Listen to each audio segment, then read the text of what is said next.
अस्सलाम वालेकुम रहमतुल्लाहि वबरकातुहू। जनाब अज माशाल्लाह बड़े दिनों तो बाद जनाब शेरा नस्ल की पट लियांदी है तो बड़े दोस्तों की फरमाइश भी आई कि फौजी भाई शेरा नस्ल की पट लिया दो जी पहले सूए होवे।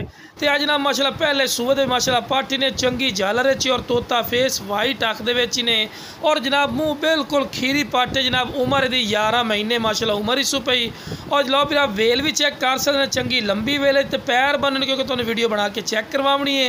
तो माशाल्लाह हर पॉइंट ज़बरदस्त ने। तो जनाब हवाना चड्डा भी बढ़ाई कड़ी है जनाब 1.5 to 2 महीने की गारंटी शुदा गब्बन पट है। फिर आप चेक कर सकते हैं, फुल डिटेल दे रहे हैं कि तुहानूं अच्छी तरह इन्फॉर्मेशन होवे।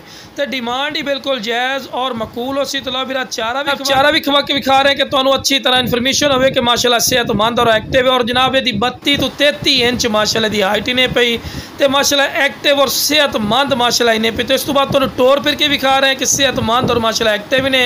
तो जिस वीर नूं चाहिए जनाब सिर्फ 32,000 रुपया रेट कर रहे हैं। तो ये भी नहीं कि 32,000 फेक से फिर भी प्यार